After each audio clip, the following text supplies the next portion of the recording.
Do you know how to change your brain to be more creative?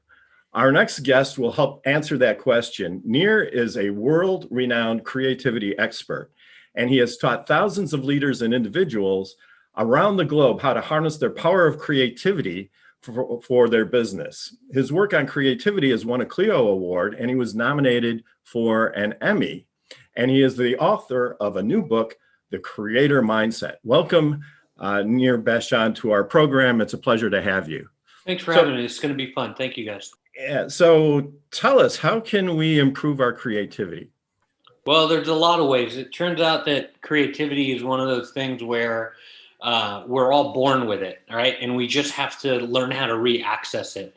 It turns out that 50, 60, 70,000 years ago, our ancestors were creative, and that's how they made it through, the long and cold winter. I talk about in my book about the world's first creative person named Harriet, and she was able to take a stick and that was nothing but a walking stick, and a berry picker that was nothing but something to get berries off a tree or a bush, and she put the two things together and was able to survive the long and cold and lonely night. And she immediately ran and shared it with her village, and it has become something that's deeply within our DNA now. We're all creative, but we choose to be analytical instead. We choose numbers and spreadsheets and logic and those types of things, and we've lost touch with our creative side. So it turns out that you can learn it. It's just really all about relearning it.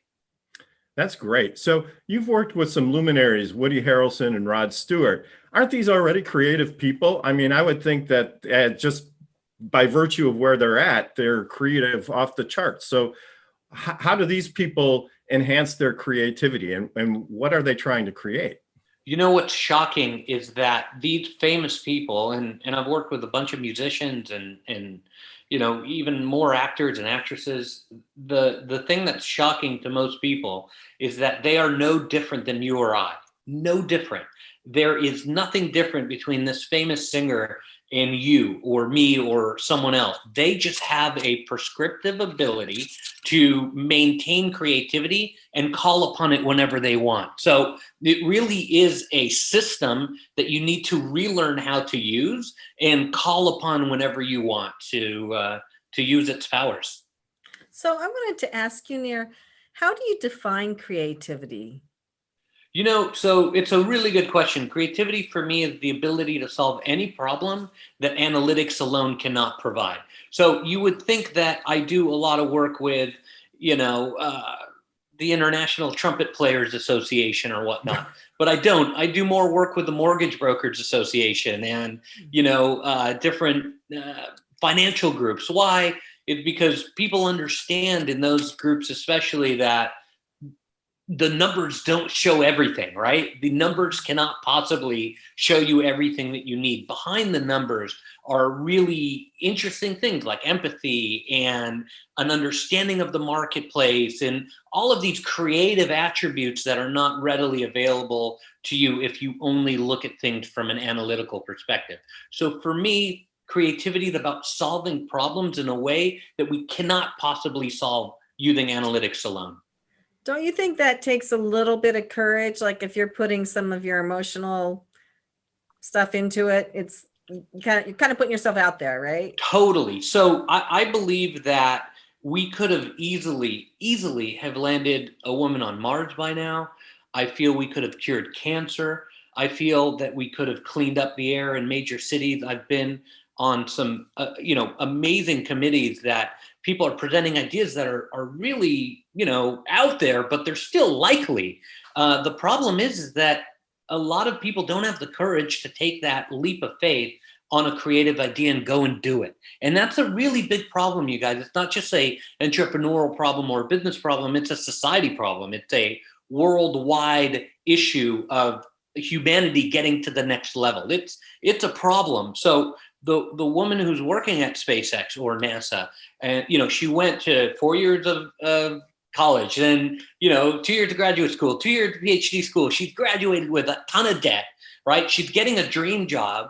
Is she, she's got a family to feed and a mortgage. Is she going to take a risk on a creative idea Or is she just going to say, you know what? Oh, that's too wild. That's too out there. I'm just going to work on this, standard propulsion model instead of that 8, mile long wing that's going to catch sun and like propel it, because that's a crazy idea. Would I do that? Or would I take the normal and the true sort of path of what most people take, which is, yeah, okay, I'm not going to cause any waves. I'm not going to cause any disruption. And unfortunately, most people take that path, but we need people to take the path of creativity if we are to get to the next level.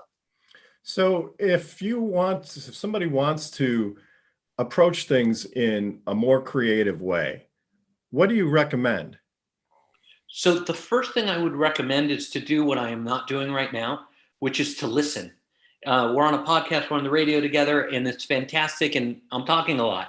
But when I'm out consulting, I've worked with some amazing companies, from JetBlue to the NFL Network, from Ace Hardware. I do far more listening than I do talking, and I'm embarrassed to admit, and maybe people in the business community should admit this a little more, but I learned this the hard way, because I used to go to meetings.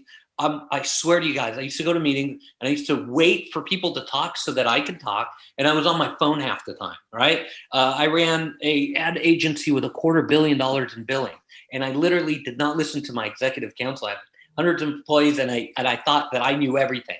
And what I ended up doing was losing the creative ability to listen and have empathy and like really have the courage to say, you know what, time out on my idea. Let's see what other people are bringing to the table and really develop those ideas. When you're able to develop those ideas, creativity happens. Your listeners today, we're all in Zoom meetings, we're all in back-to-back go-to and Teams and all that stuff. Your listeners today can become more creative just by being a little bit more quiet. I agree. So there is someone on this show who I consider an absolute creative genius, and that is Kenya Gibson. Kenya came up with the concept for this show. She came up with the format. She has had people stealing her ideas for years. That's why she's on an intellectual property show, by the way. She called me up. She's like, Elizabeth, I need a trademark now. So Kenya, I'd love to hear your 2 cents. Yeah. So Nir, I saw that you were a film writer, and you actually you had 3 movies that have come out. Would you say some of your tactics that you teach people in terms of like use of being creative comes from some of those, some of your film experience and writing in that space?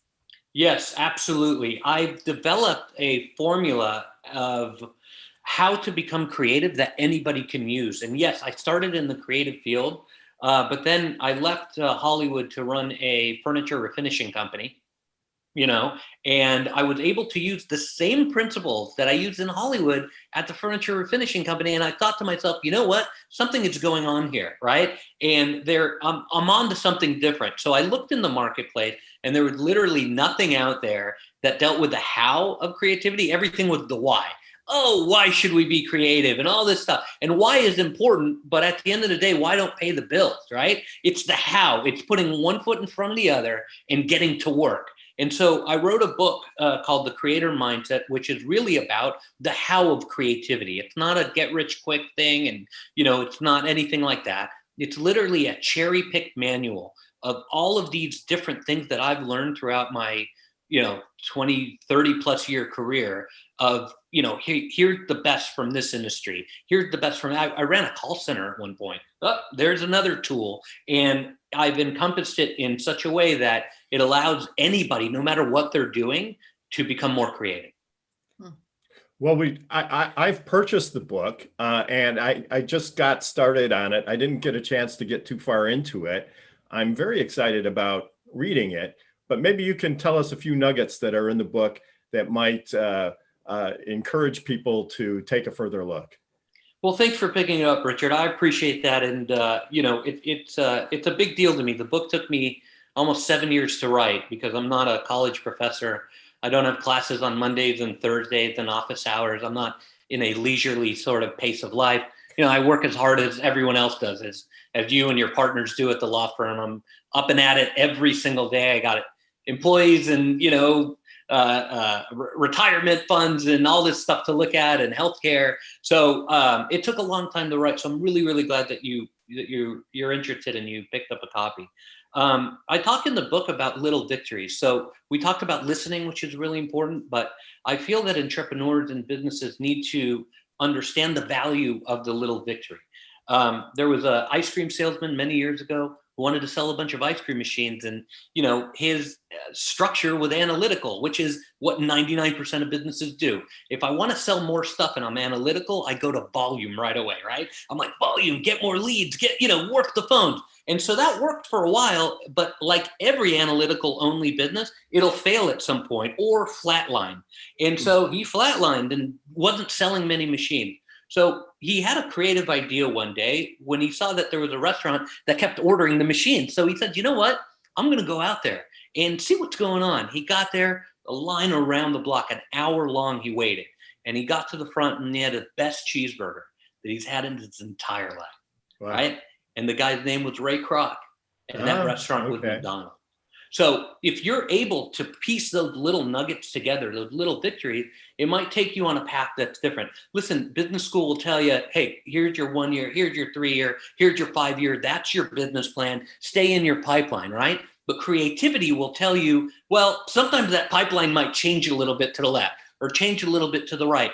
Then what are those sort of, breadcrumbs that are occurring along the way that might take you to where you need to go in the first place? That's what I encourage listeners to do. I think it's something that people can do today. Start to look at those little victories and say, you know what, is my 1 year, my 3 years, my 5 year really on track to capitalize on what I'm good at?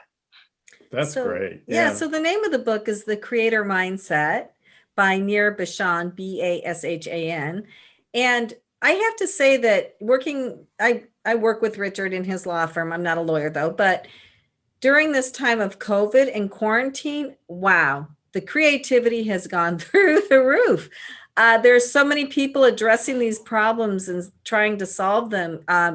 It's just been amazing. So as you said, necessity is the mother of not only invention, but creativity, right? So, no, that's really great. And I love that you bring creativity to the business world, because that's a very practical place to encourage creativity. But you mentioned that you're an entrepreneur. And so what's that been like over the years? Sort of, can you let our listeners know? It's been brutal. What a day in the life of a creativity expert entrepreneur is. It's a great question. And I really don't think that we in the business community talk about our failures enough, because I've had so many of them. And I've had, companies go out of business. I've had employees lose their jobs that were relying on me to pay their rent and pay their mortgage and get ahead in life. And, I've disappointed so many people by getting it wrong so many times that, I think it's good to talk about our failures and to talk about what we've learned from them. I think they could be some of the most amazing creative things that can happen to us. For instance, a forest has to burn every once in a while for the soil to become enriched so that new things can grow on it. And a career in a business is no different. Yet we spend so much of our time trying to avoid these failures, right? We spend so much of our time going, my entrepreneurial journey was amazing. I have capitalized, this amount of money and blah, blah, blah, and look at me. But that's not the truth. The truth is that, it's an up and down sort of battle. And hopefully, when you look at the ups and the downs, there's some kind of path that grows. My day-to-day these days, I've gotten a pretty nice little schedule. I spend about half of my time on the sales pipeline and half of my time on the content pipeline. And I got to tell you that having good legal representation is essential these days in entrepreneurship. I mean, I'm like most people, maybe slightly allergic to lawyers in general, I would say. And I mean that in the nicest way, Richard. I mean that in the nicest way. But, just a little bit, just slightly allergic. But it's really about finding a partnership with a good firm. I've been very lucky to have a great firm out of Wyoming. I literally cannot do it without them. And I urge your listeners to make that partnership with somebody that you trust, because there's so many obstacles that get thrown in the way as you are on your entrepreneurial journey. Sure. No, and we couldn't agree more. I think having good legal support is really critical to any business success. Kenya? Oh, I was just going to say that partner should definitely be Gearhart Law, right? Shameless plug. I have two quick questions for you, Nir. So what happens when you have too many ideas, right? How do you streamline those? And the second question is, have you thought of writing some sort of creativity manual to help people specifically during COVID? Because I feel like we're in two different eras now.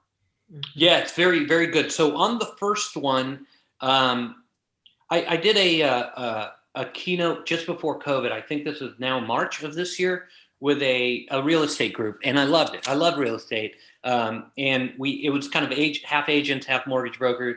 And I had an agent come after the talk, and she ran up to me. She's like, "Nir, I've got too many ideas." I said, "Okay, cool." She's like, "I'm super creative." I was like, "Oh, wonderful." She's like, "Yeah, watch this. These are my ideas. Are you ready?" And she was like, "Bleh." I said, "Okay, well, let's look at some of those ideas." So the first one was, okay, on the listing, people take pictures like this. I take pictures like that. Cool, right? I'm like, totally. I love it. What else? She's like, okay, so on the listing, when blah, blah, blah, I do this. And then this third idea was, so when we approach something on the listing, blah, blah, blah. And every single idea was not a genuine new idea. It was a manifestation of the same idea. So I teach people about the concept, the idea, and the execution. Those is the trinity. That is the trinity of creativity, right? The concept is the biggest way to look at the idea. The idea is like the middle ground, and the execution is what we do every day. It's where most people in business end up, working in their business instead of on it, right? It's that grind, like every day, I'm putting out this fire, that fire. I can't even think about the wider picture. So when we're able to break our business into those three sections, we realize that if we are like, oh, I have a ton of ideas, more than likely, those ideas are just manifestations of different execution. I did work with a pizza brand here in the US, a very famous one. And, I got together with the board of directors, and they went through all the Accentures and the Deloittes, and they just were like, we need to improve our efficiency by 0.002%, and then they couldn't get there, right? Because they were analytical. So they were like, we'll bring in the creative guy. So I sat down and I worked with them. I said, okay, guys, let's look at the concept, the idea, and the execution of your business. They're like, it's pizza, Nir. We sell pizza. What do you want? I was like, okay, but like, come on, like, what is it really? And they're like, oh, you want to know what it's really? I was like, yeah, give it to me. They're like, okay, we got it. It's pizza. I said, okay, let's start to think bigger. I mean, where did this company start and all this stuff? And then they started to kind of get, well, wait a second. Our founder came over from Italy in 1948 with this recipe or that. And they started to get excited. And then somebody said comfort food. I'm like, yes, maybe comfort food is your, idea. And then we started to talk, and several weeks later, we came up with sustenance, because somebody in the room said that if we weren't in existence, people would go hungry. They order pizza from us every single day. And I was like, that blows my mind. You literally are feeding people, feeding America here. I was like, okay, so what do we do with that? And then they started to say, you know what? Instead of another cheesy meat lovers pizza, instead of another on the listing, we will do this. Let's do another product. And they started to look at calzones and stuff like that. And they came up with another product. One of them, actually, I remember, said, hey, chicken soup is a comfort food. I was like, dude, that's crazy. That's so wild. And they got so excited by it, because a pizza brand putting out chicken soup. I mean, Chick-fil-A is doing it, but, it's a natural kind of, which is like the best chicken soup. If you haven't had it yet, Chick-fil-A chicken soup is no joke. So they were able to come up with different sort of ideas that way, Kenya, and really identify that it wasn't just a manifestation of the same idea. Absolutely. I'm talking with my agent now to try to come up with a book that deals with creativity in crisis. I have a very popular chapter in the book now that deals with the Tylenol crisis of 1982. You're far too young to remember, but there was a horrible cyanide poisoning of Tylenol, and it led to incredible innovation that's with us today. You can't buy cottage cheese without taking off the plastic label. All of that started during that crisis. and it was a textbook response to, you know, innovation in kind of the worst time ever. So absolutely, yes, I'm working on it. Cool. That's really great. Unfortunately, Nir, this has been absolutely fantastic, but we have to take a break. This is Passage to Profit with Richard and Elizabeth Gerhardt. We'll be back right after this.